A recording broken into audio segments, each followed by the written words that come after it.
1 week from today, Joel Sherman, is the trade deadline whenever. Good morning, by the way. Whenever you have 3 pieces of paper, I get a little bit nervous. This means I could drop extra one. research. Drop one. Okay, that's next segment anyway. Okay, who cares? Get rid of it. Let's not deal with It's always fun. You and I were talking this morning. It's always fun to look back at deals because sometimes we think of them in retrospect as one-sided. We only remember one side of it. Not on your watch. That is our assignment today. When you think of that, what deals stand out in that vein? We'll do it again, right? Okay, let's do it. Next Tuesday, when the trade's made, we'll talk about the star we know. Of course. Who gets traded. And we'll go, and here are the players they're traded for. And we'll forget, 30 years from now, there might be a Seinfeld episode where we might have to mention Jay Buhner for Ken Phelps, right? And that's the kind of trade that was made in July 1988. Historically, they were August trades, but Jeff Bagwell for Larry Anderson, right? Larry Anderson was the guy mentioned that day. John Smoltz for Doyle Alexander. Doyle Alexander is the guy mentioned that day. And we kind of have big ones that we talk about a lot, which is James Shields for Fernando Tatis Jr. Was a trade. Yordan Alvarez for Josh Fields. But there was some in recent years that I think are helping contenders right now. And we didn't talk about the players who were helping the contenders right now. These are different, all one for one. I mean, at the time that these happened, did you look at any of these prospects as a future star? Yeah, I mean, again, especially back then, there wasn't Baseball America to the level it is, Sure. Baseball Perspectives. We really know the prospects now, so we probably talk about it a little more. But, we still always talk about the known quantity. And I think you could look at some of the pennant races this year and go, oh, they're being impacted by the unknown guys we didn't talk about much on our shows then. The trade deadline is so interesting, and the day after is the most fun because you kind of get to say, okay, this team won the deadline. Last year, we were talking about the Twins as though they needed pitching. They benefited from that deadline. Now, a year later, you're shaking your head. Yeah, they made 4 trades that day. None of them worked. I mean, they were 6 games over 500 in first place when they made the trades. They finished 6 games under 500 in third place, so they didn't help them.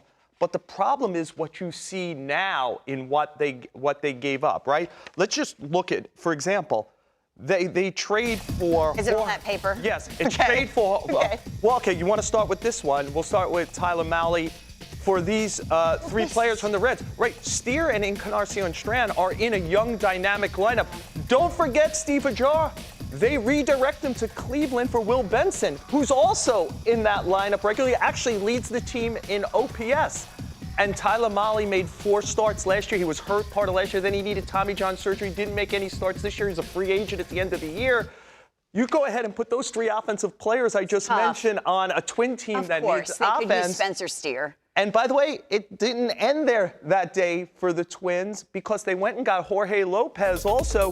And you look at, again, the names here. I would concentrate a little. Left-hand pitcher Cade Povich is one of the Orioles' better pitching prospects. But, of course, you go to the top there. Yanier Cano was an all-star this year. Put him with Johan Duran. That would be the best closing combo. Instead, it's Cano and Batista in Baltimore.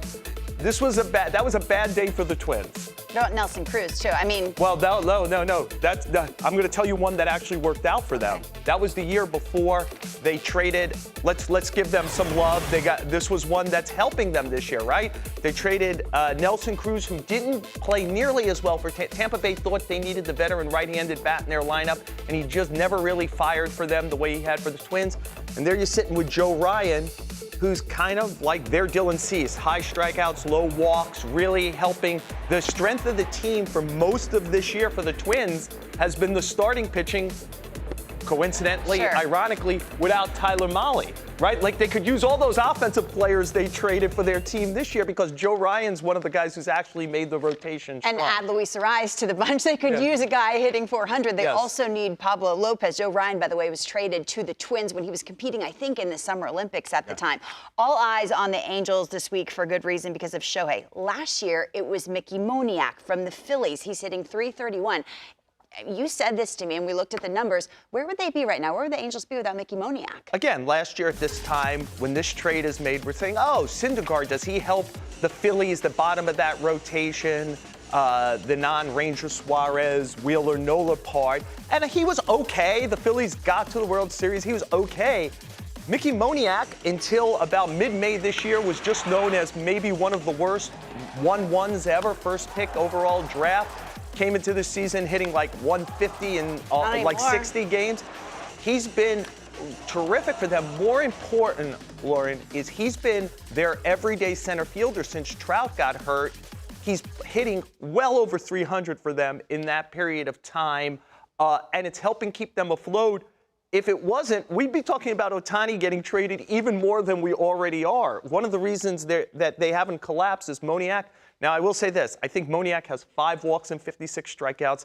I think he's hitting .441 on balls in play. I don't think any of this is sustainable. But value to me is always when you do it as much as what you do.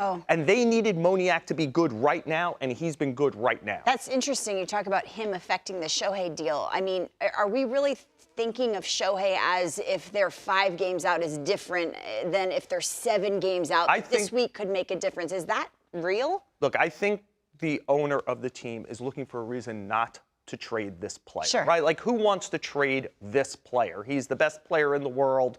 He's a great pitcher. He's possibly the best hitter in the world. They don't want to trade him, so the longer they stay connected to the race, they've got a very tough schedule coming up. They probably, if there was a baseball czar, they would come in and say, trade him, because it's good for you globally over the next 5 years. Unless you're 100% positive you can keep him. And I just think that they probably should trade him, but Mickey Moniak is somebody who's allowing them to stay 2 games over 500 and maybe convincing them not to do it. Baseball czar. The Yankees and I should be that person, Lauren. You should be I'm not. I would elect you. If someone has to throw their hat in their ring for such a job. Someone's got to do it. Hey, the Yankees traded for Joey Gallo in 21. How has that deal impacted the deadline? When you think about it, Gallo was never good for the Yankees. He hit 159 in 140 games for them. They traded him at the deadline last year. Maybe they'll get something out of Clayton Beeter, who's the guy they traded him for. Maybe he'll come up at some point. Maybe they'll use him in a trade in the next week to get something else they need. But look at the 2 names in the middle there, Josh Smith and especially Ezekiel Duran. There was a period where Corey Seager was lost for 32 games earlier in this season. And those are the 2 guys who played shortstop in his stead. They went 19-13 in those games. Seager is their number 2 hitter. He's the best hitter in the lineup. He's their shortstop, their number 2 hitter. And they went 19-13 in 2 games in the standings, in part because those 2 guys combined to have a 787 OPS. Again, mainly Duran. And Duran is mainly the guy. Those are the 2 guys, again. Seager hurt his thumb. He's going to be out at least 10 days. Those 2 guys are playing shortstop again, especially Duran. Duran also played left field, by the way, once Seager came back. The Yankees are looking for a left fielder right now.